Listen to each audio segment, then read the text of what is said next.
మంత్రి పొన్నం ప్రభాకర్ మీడియాతో మాట్లాడుతున్నారు. ఇప్పుడు లైవ్ చూద్దాం.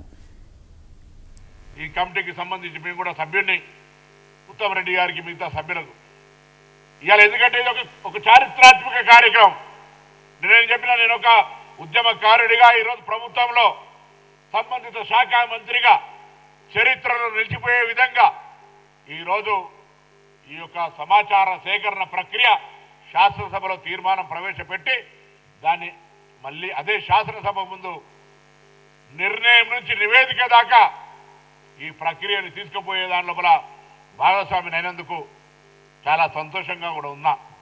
నేను మా మిగతా అందరినీ కూడా పార్టీ పెద్దలను క్షేత్రస్థాయిలో రేపు శాసనసభలో కేబినెట్ అనంతరం ప్రవేశపెట్టబడుతున్నటువంటి ఈ యొక్క అంశం మీద అన్ని జిల్లాల్లో బలైన వర్గాలకు సంబంధించిన సంఘాలు, కుల సంఘాలు ఇదొక విప్లవాత్మకమైన మార్పును స్వాగతించే విధంగా అన్ని జిల్లా కేంద్రాల్లో కాంగ్రెస్ పార్టీ శ్రేణులు కానీ బలైన వర్గాల ఉద్యమకారులు కానీ అందరూ కూడా ఈ ప్రభుత్వానికి ధన్యవాదాలు చెప్తూ కార్యక్రమాలు చేయాలని భాగస్వాములు కావాలని ఆకాంక్షిస్తూ ఉన్నాం.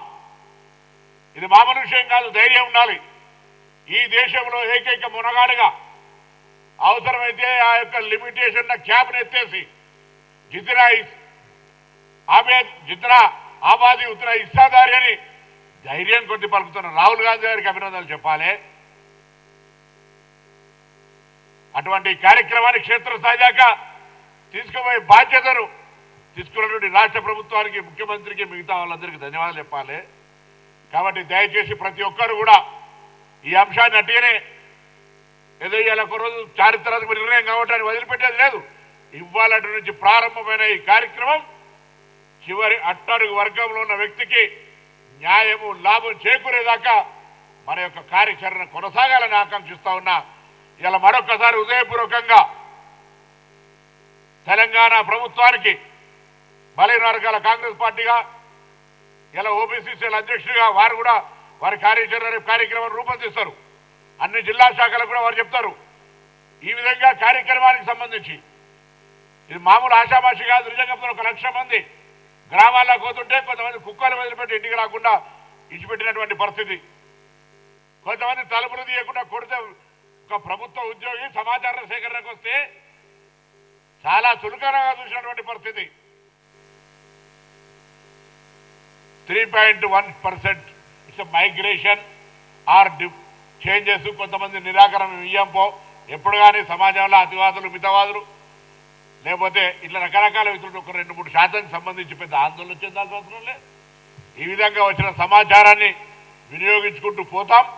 ఇది గతంలాగా హిడెన్ ఎజెండా కొరకు అల్మార్లో పెట్టేది, ఫ్రిడ్జ్లో పెట్టేది కాదు. ఇది పబ్లిక్ డొమైన్లోకి వస్తుంది. దాని ప్రకారంగా వాళ్ళకు కూడా ఎవరు ఎంత ఉందో తెలుస్తుంది. దాని ప్రకారంగా వాళ్ళ కార్యక్రమాలు, కార్యాచరణ కొనసాగుతుంది. ఇది అందరూ కూడా స్వాగతించాలి. ఏదైనా సలహా సూచన ఇస్తే తప్పకుండా మా పార్టీ కానీ ప్రభుత్వం కానీ తీసుకోవడానికి సిద్ధంగా ఉన్నది. దయచేసి గుడ్డు గెంటికలు లెక్కబెట్టి ఒట్టిగానే ఈ పెద్ద ప్రతిష్టాత్మకమైన ఆత్మ గౌరవానికి సంబంధించిన అంశం మీద కూడా రాజకీయపరమైన దాడి చేయొద్దని నేను అందరికీ కూడా విజ్ఞప్తి చేస్తూ ఈ యొక్క నిర్ణయం జరిగినటువంటి ప్రతి ఒక్కరికి, ఇందులో భాగస్వాములైన వాళ్ళందరూ కూడా అటు ప్రభుత్వం, ఇటు కాంగ్రెస్ పార్టీ పక్షాన హృదయపూర్వకంగా ధన్యవాదాలు తెలియజేస్తాను.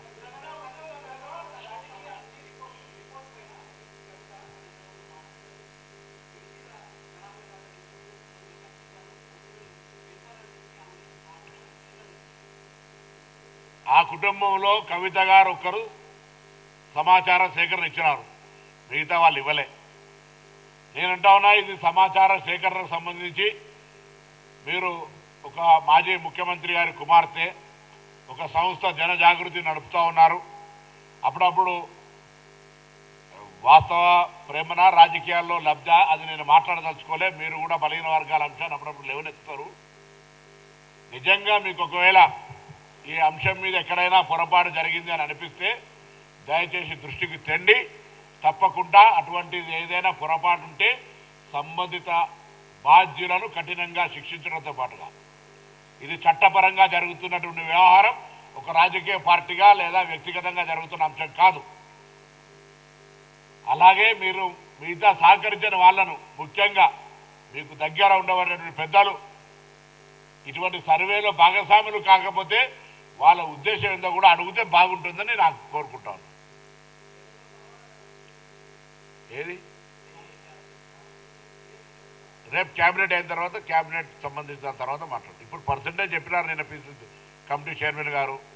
సో ఎవరెంత అనేటువంటిది పబ్లిక్ డొమైన్లో ఎట్లుంటుంది దానికి సంబంధించి రిపోర్ట్ చేయాలనేది తప్పకుండా ఊరికేనే పక్కన పెట్టేది ఏముండదు. ఇవన్నీ కూడా కొంత ఇంటెలెక్చువల్స్ లేకపోతే అంత అన్ని వర్గాలకో లేకపోతే అధికారులతో చర్చ చేసి వారికి ఏ విధంగా స్కీమ్స్ చేయాలి అన్ని రకాల నాట్ ఓన్లీ స్కీమ్ ఎడ్యుకేషన్ కావచ్చు, ఎంప్లాయ్మెంట్ కావచ్చు, పాలిటిక్స్ కావచ్చు, అన్ని రకాలు చేసే ఆలోచనతో పోతుంది.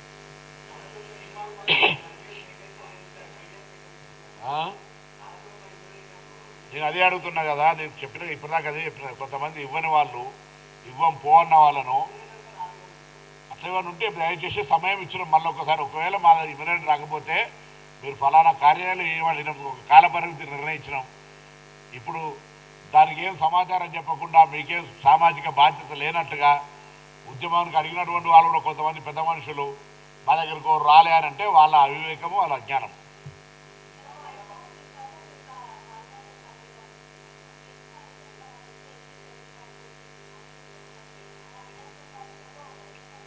ఎట్లా టోటల్ కలిపితేనా మీరు తీసే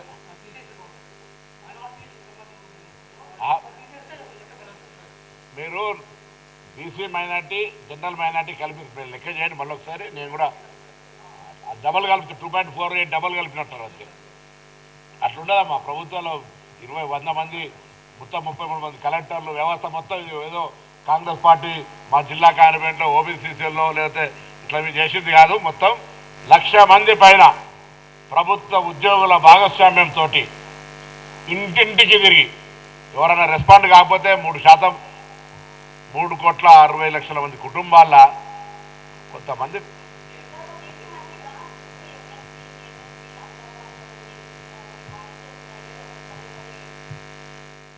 ఆయనగా పీసీ రెడ్డి గారు వస్తారు, వారు మాట్లాడతారు. నేను ఇలా బీసీకి సంబంధించిన పార్టీకి సంబంధించినటువంటి అంశం, నేను పార్టీకి సంబంధించిన వారు మాట్లాడతాను. దానికి సంబంధించిన నేను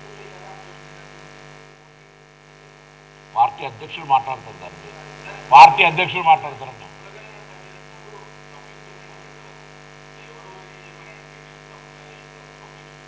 మేము దాన్ని ఫ్రిడ్జ్లో పెట్టాం, బీరువాలో పెట్టాం.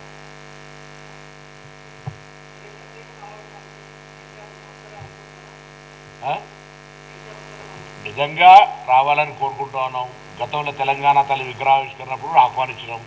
ఇలా బీసీలకు సంబంధించి మీ పార్టీకి సంబంధించినటువంటి ఏదైనా సలహా సూచనలు ఇవ్వాలనుకుంటే, బీసీలకు న్యాయం కావాలని కోరుకుంటే రమ్మని ఆహ్వానిస్తుంది. దానికి ఇప్పుడు నేను ప్రత్యేకించి మళ్ళీ ఈ కార్యక్రమం